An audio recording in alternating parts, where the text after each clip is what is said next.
Buenas noches. Vamos a continuar con los fármacos del sistema respiratorio y en este caso vamos a ver los fármacos que se utilizan para la EPOC. Bien, las EPOC son un grupo de enfermedades que corresponden a las enfermedades de curso crónico de las vías respiratorias. La sigla representa las enfermedades pulmonares obstructivas crónicas. El tratamiento farmacológico en estas enfermedades básicamente está dirigida a paliar los síntomas. No es un tratamiento curativo y es un tratamiento también crónico como son las enfermedades. Las intervenciones terapéuticas no son aisladas, usualmente van a hacer interactuar con la terapia física, que es la base del tratamiento. El drenaje de las secreciones, aliviar el broncoespasmo, son algunas de las técnicas de fisioterapia que se utilizan y en los que los fármacos son coadyuvantes.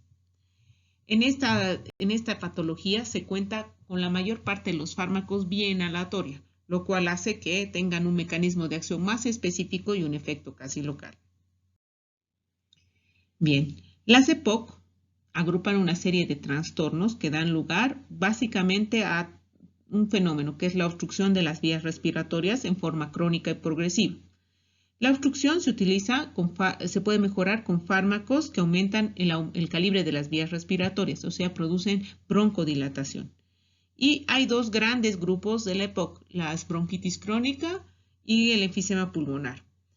El gran factor desencadenante en estos casos es el humo del tabaco, ya como factor etiológico. El asma es otra enfermedad que cursa con obstrucción bronquial, pero en el asma el mecanismo es diferente. Se produce un proceso inflamatorio crónico en las vías aéreas y que tiene episodios tienen un episodio de agudización y un episodio en el que los síntomas revierten.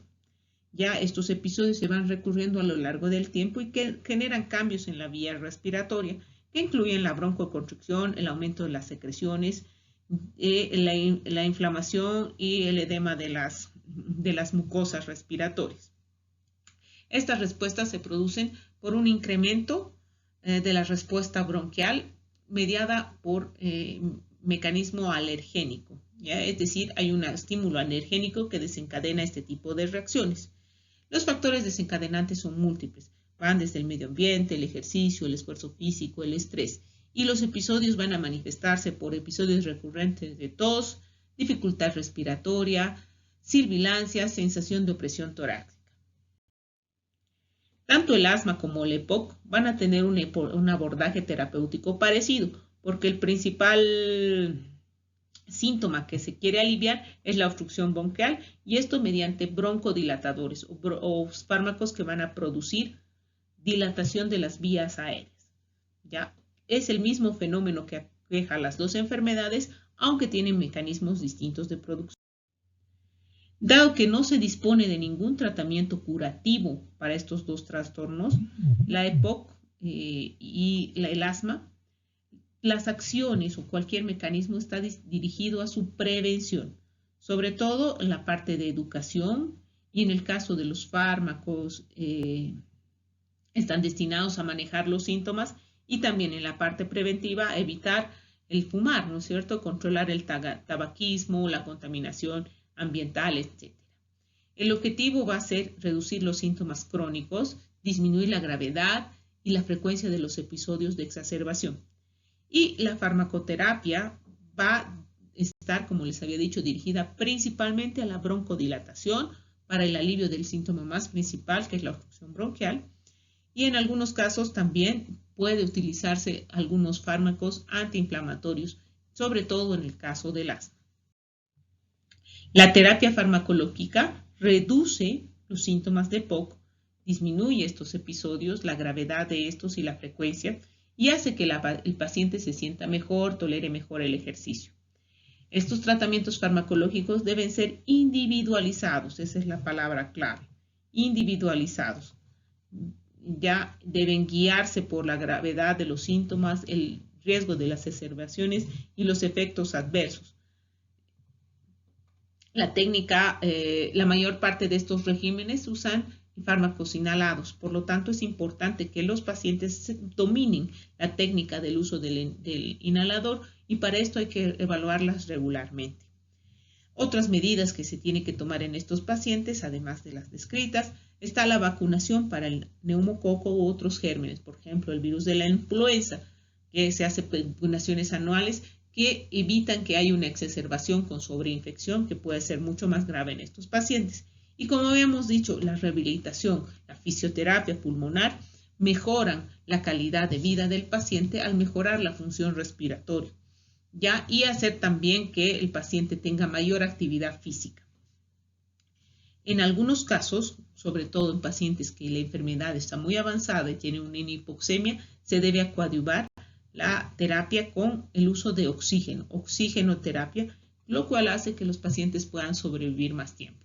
Esta oxigenoterapia puede ser por tiempos, por horas o a veces permanente. Bien, vamos a centrarnos ahora básicamente en los fármacos. Los fármacos se pueden clasificar en 3 hasta 4 grandes grupos. El primer grupo, que es el grupo más importante, son los fármacos broncodilatadores. Como su nombre indica, son fármacos que van a hacer que los bronquios se abran, se dilaten, y esto principalmente por su acción a nivel del músculo lisobronquial. Entre estos están 3 grupos: los beta-adrenérgicos, los anticolinérgicos, la teofilina y los derivados de la teofilina. Otro grupo son los fármacos antiinflamatorios bronquiales. Este grupo de antiinflamatorios lo que hacen es modular la inflamación crónica que se da sobre todo en el asma. Entre estos están los glucocorticoides como principal fármaco. Están fármacos que modulan la respuesta también inflamatoria como los antileucotrienos y unos que van a ser utilizados en el episodio agudo, que están los inhibidores de la liberación de mediadores como el cromoglicato o nedocromil. Por último, están fármacos antihistamínicos que van a servir para modular también la respuesta alérgica y los fármacos antitosígenos y expectorantes inmunocolíticos, que son fármacos coadyuvantes en la fluidificación de secreciones. ¿Ya? Entonces, estos son los grupos de fármacos que se utilizan a nivel de las vías respiratorias.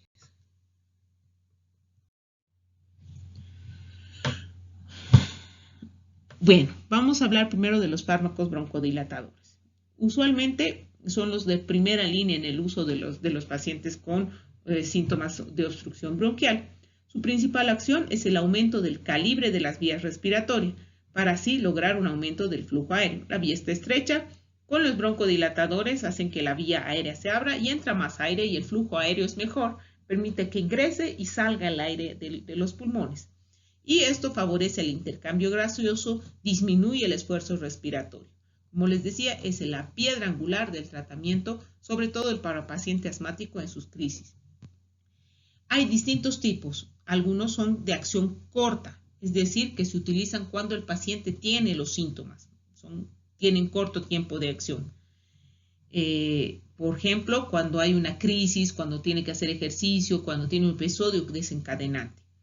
Y estos en algunos casos también se utilizan para prevenir una crisis.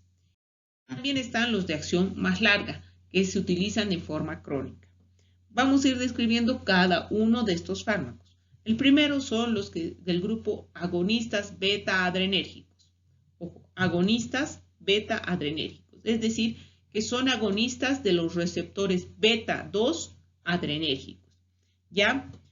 Estos receptores beta-2 adrenérgicos están ubicados en el músculo lisobronquial.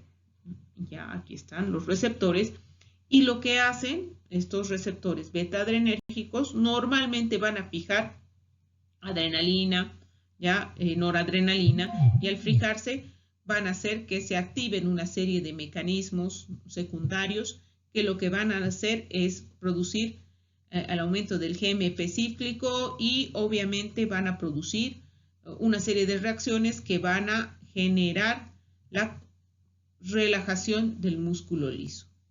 La relajación del músculo liso bronquial, ¿ya? Por efecto, como les decía, directo sobre el músculo liso bronquial.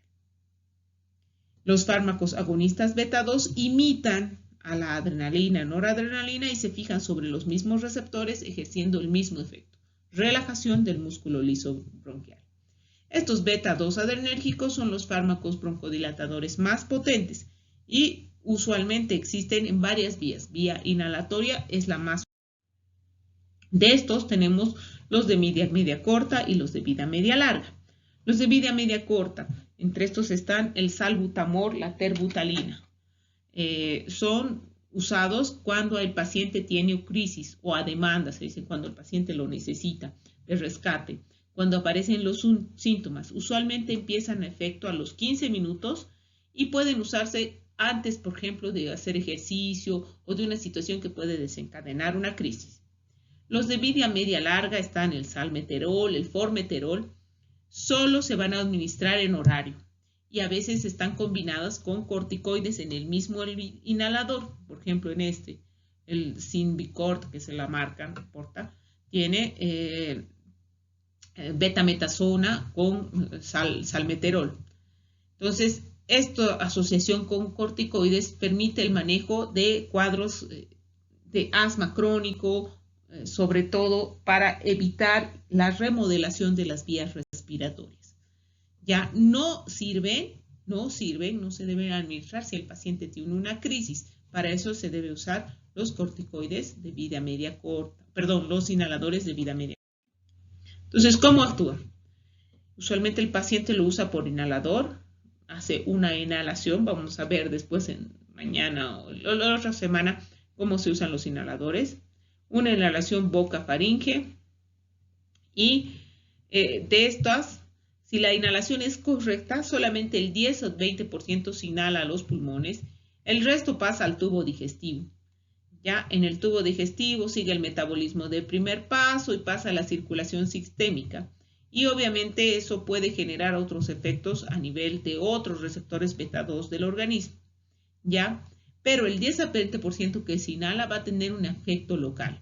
Entonces, mucho depende de la técnica de la inhalación para que pase un porcentaje más importante hacia las respiratorias.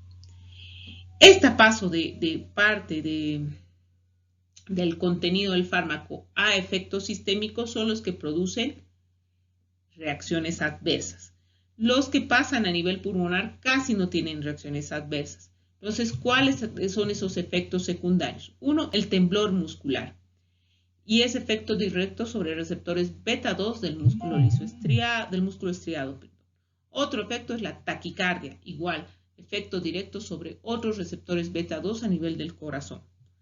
Ya va a producir una vasodilatación periférica, va a llenar más sangre al corazón y además va a obtener un efecto inotrópico positivo. Otro efecto adverso secundario es la hipopotasemia. Aumenta la captación de potasio en el músculo estriado. Agitación, inquietud, ansiedad y la hipoxemia. Eso ya es un poco más raro porque habría una alteración a nivel de los vasos, hay una vasodilatación secundaria por igual relajación del músculo liso, lo cual haría que haya mayor cantidad de sangre, pero no una suficiente ventilación en áreas pulmonares, lo cual puede producir una hipoxemia secundaria. ¿Ya? Entonces, son unos excelentes fármacos, pero evidentemente hay que saber usar en el momento y en el momento de la crisis. Ya, la mejor vía siempre va a ser la inhalatoria. El otro grupo, también broncodilatador, son los anticolinérgicos. ¿Cómo actúan? Estos fármacos van a bloquear a los receptores muscarínicos, que en el músculo bronquial son los M3, lo cual va a impedir la unión de la acetilcolina con el músculo liso y por lo tanto va a inhibir la contracción muscular. También hay estos receptores en el músculo cardíaco, en algunas glándulas y en el sistema nervioso central. Entonces aquí vemos qué pasa cuando esta es la terminación nerviosa muscular, en la fibra nerviosa y el músculo. Entonces cuando llega el estímulo se liberan una serie de vesículas de acetilcolina, se libera la acetilcolina en la unión neuromuscular y esta acetilcolina se va a fijar a los receptores de acetilcolina y va a producir la contracción muscular. Entonces, lo que hacen los anticolinérgicos es, se fijan acá y impiden impiden que el músculo, que la acetilcolina se fije a este receptor y de esa manera bloquean la contracción muscular. ¿Qué fármacos son de este tipo? El bromuro de ipatropio y el bromuro de tiotropio. Estos anticolinérgicos, por su efecto a nivel muscular y que no tienen un gran efecto a nivel del corazón, taquicardia y otros efectos adversos como los beta-2, son de elección para manejo de la EPOC, enfermedad pulmonar obstructiva crónica, es decir, bronquitis y asma. Y también pueden usarse si no se toleran adecuadamente los fármacos beta-2. ¿Qué efectos adversos tienen? Son mucho menos frecuentes que los beta-2 y entre estos están la retención urinaria, la sequedad de boca, pero no tienen efectos a nivel cardíaco. Entonces, dadas estas diferencias, en asmáticos son menos eficaces como broncodilatadores el bromuro de ipatropio y el bromuro de tiotropio, es decir, los anticolinérgicos en relación a los agonistas beta-2 y también tienen menos protección contra factores desencadenantes, es decir, si yo voy a, por ejemplo, hacer un ejercicio y quiero prevenir mi crisis, si uso los anticolinérgicos no voy a tener una terapia tan efectiva como si uso beta-2. En cambio, para la EPOC, estos fármacos son superiores a los beta-2. El efecto inhibidor que tienen del tono vagal ya puede ser un elemento reversible en la obstrucción de vías bronquiales. También inhiben a nivel sistema nervioso central, eso se refiere, lo cual produce también una relajación y hace que el músculo liso bronquial no se contraiga tanto. Esto favorece también a reducir el atrapamiento de aire y mejorar la tolerancia al esfuerzo. Ya son, como les decía, enfermedades parecidas, pero diferentes en su producto. El otro grupo de fármacos son la teofilina y los derivados de esta, que son las metilxantinas. Estos son productos que están presentes en el café, en el té y en el chocolate. La cafeína es la más conocida. De esto es derivado la teofilina. La teofilina en la actualidad su uso está muy limitado porque hay mejores fármacos como los que acabamos de describir como broncodilatadores. Ya, además que es muy difícil de manejarlo y tiene otros efectos adversos que son más complicados.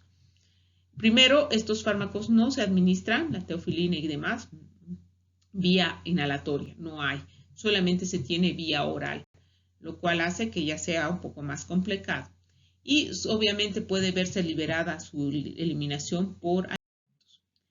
¿Cómo actúan? No exactamente cómo actúan, tienen un mecanismo un poco más complejo de acción, no actúan sobre receptores beta-2 ni colinérgicos, sino actúan sobre segundos mensajeros. Y se ha visto que van a tener dos acciones principales. Uno a nivel del sistema inflamatorio, el proceso inflamatorio, y otro a nivel del músculo liso bronquial y a nivel de las secreciones. A nivel de las células inflamatorias, el proceso inflamatorio va a producir una disminución en todas las actividades de los macrófagos, la fagocitosis, la liberación de factores proinflamatorios. Ya en el linfocito igual va a disminuir la liberación de citocinas, va a disminuir la liberación de anticuerpos ya y de las células cebadas o de los plasmocitos, y también en el macrófago va a disminuir las citocinas, o sea, va a producir una disminución de todos los parámetros inflamatorios. A nivel de la vía respiratoria en sí, lo que va a producir es que el músculo liso se va a relajar, entonces va a producir broncodilatación. Va a producir una disminución de la secreción bronquial. Disminución de la secreción bronquial y el músculo estriado, a lo que forma la pared abdominal, los músculos respiratorios tendrían un estímulo para que produzcan más fuerza de contracción y favorezca la ventilación, pero eso es un efecto bastante interrogado, muy aislado. ¿Ya?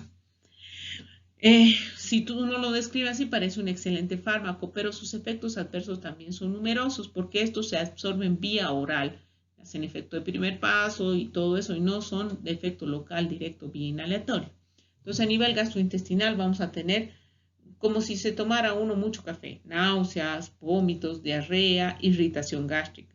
A nivel cardiovascular, taquicardia, arritmia, Y a nivel sistema nervioso central produce excitación, insomnio, cefalea, que dependiendo a la dosis incluso puede dar convulsiones.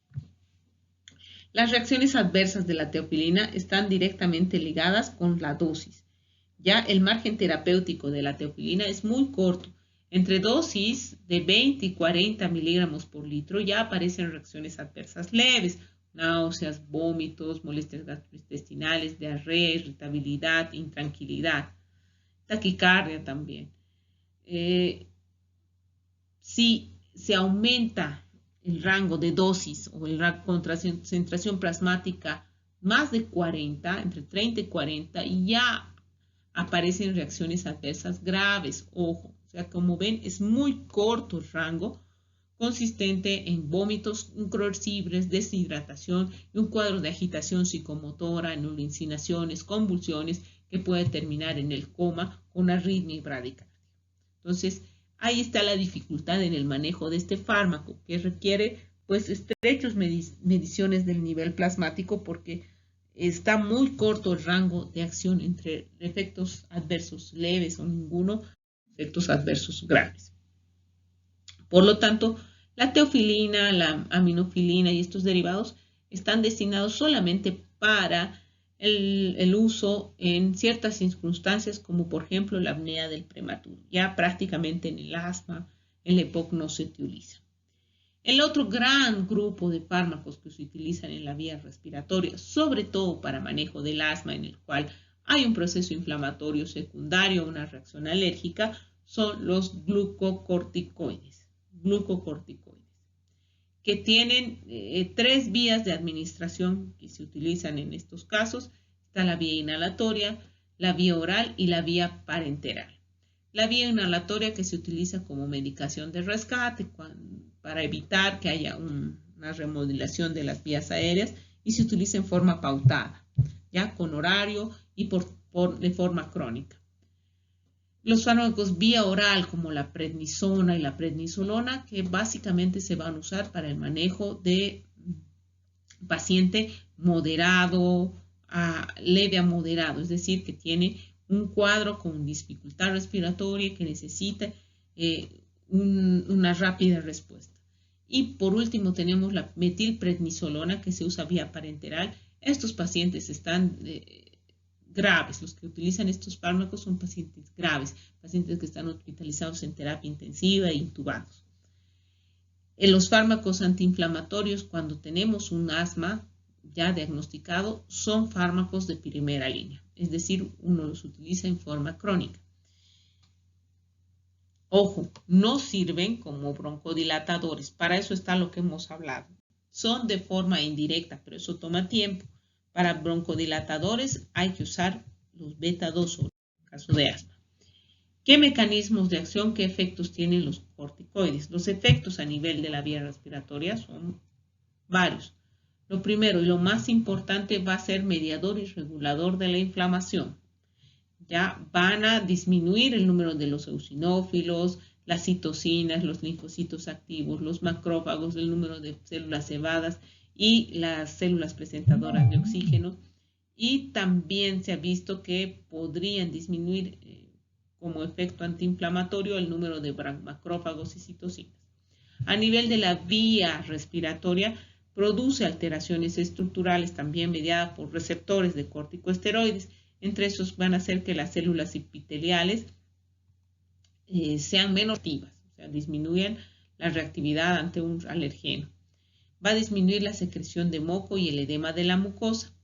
Y en el músculo liso respiratorio va a generar que haya al haber disminución de las citocinas, hay una menor reactividad y por lo tanto a nivel de la glándula mucosa también haya una menor reactividad y menor secreción de moco. Entonces todo esto favorece a las manifestaciones sintomáticas. A largo plazo, ojo, no sirven para el agudo. Como ya hemos visto en el anterior capítulo, los efectos de los corticoides son varios e independientemente de que sea inhalado, aunque pase menos cantidad de sangre, pueden generar efectos adversos.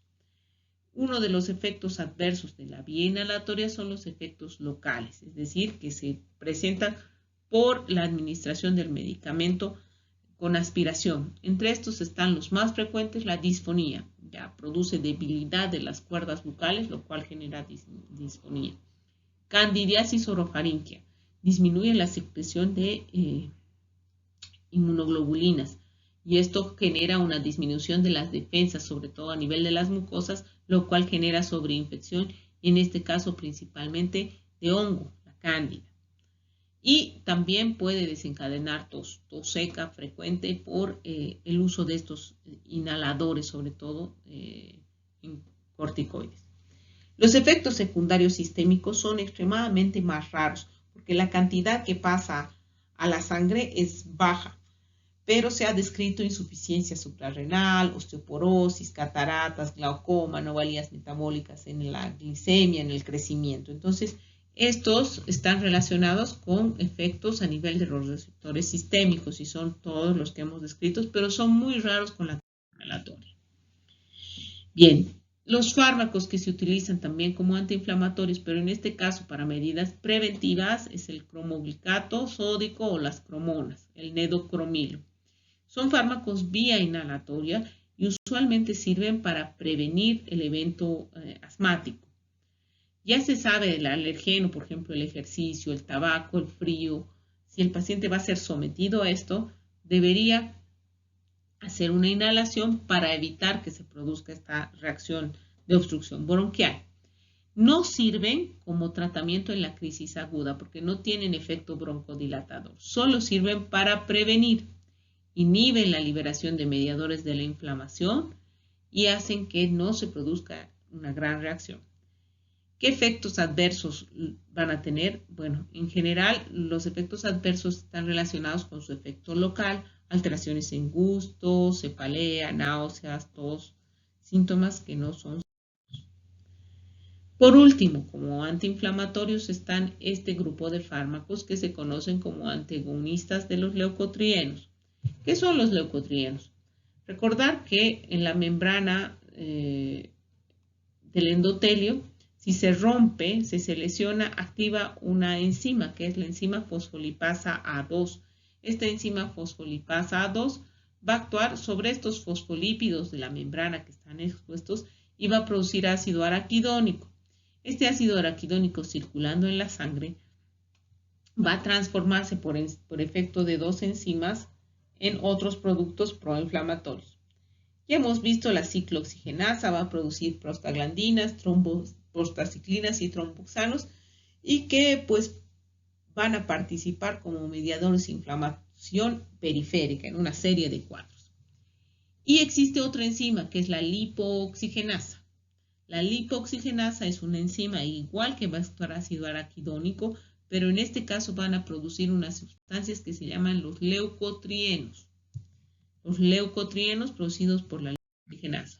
Estos leucotrienos se han visto que son fármacos que van a mediar el proceso inflamatorio en el caso del asma, ¿ya? Entonces, podemos bloquear estos leucotrienos y podríamos generar un tratamiento para el asma. Y es así que han hecho, ¿ya?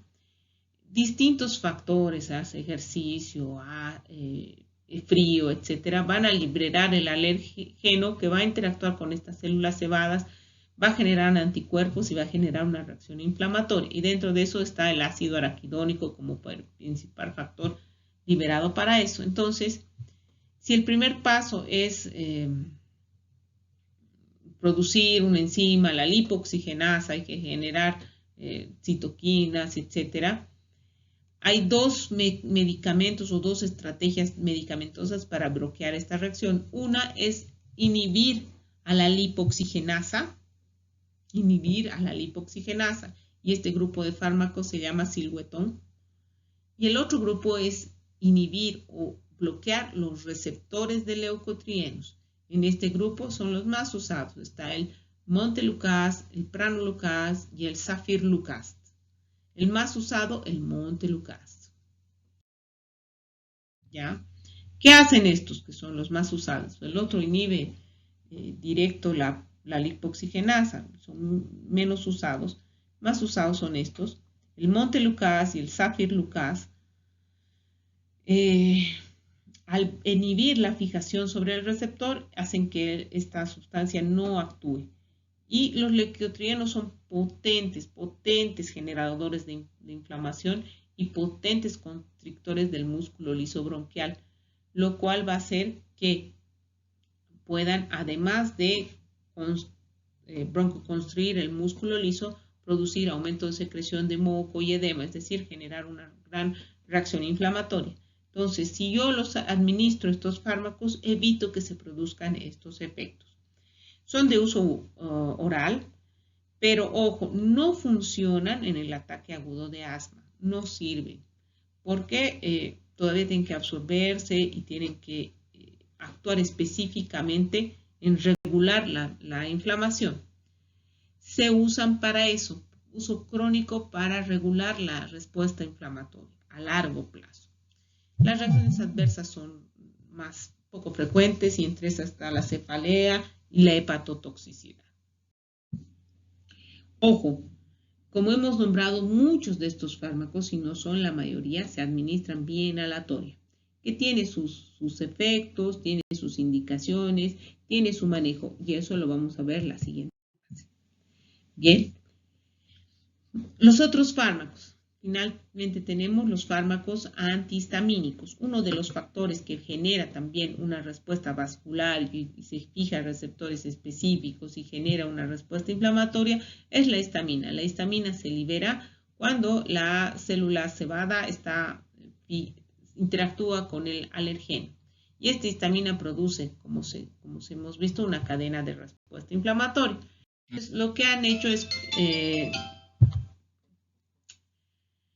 generar fármacos que se conocen como antihistamínicos. Hay dos tipos, los de primera y los de segunda generación. Los fármacos de primera generación están los más clásicos, la dexclorfenamina, la difenhidramina, la prometacina, la hidroxicina, la clorfenamina, que son fármacos antihistamínicos clásicos. Estos van a inhibir a la histamina, pero atraviesan la barrera hematoencefálica. Entonces, también van a inhibir allá estos receptores o esta histamina y va a producir cierto grado de somnolencia y sedación. Tienen un inicio de acción rápido, pero su efecto es corto. Entonces, muchas veces estos antihistamínicos se utilizan para una reacción alérgica.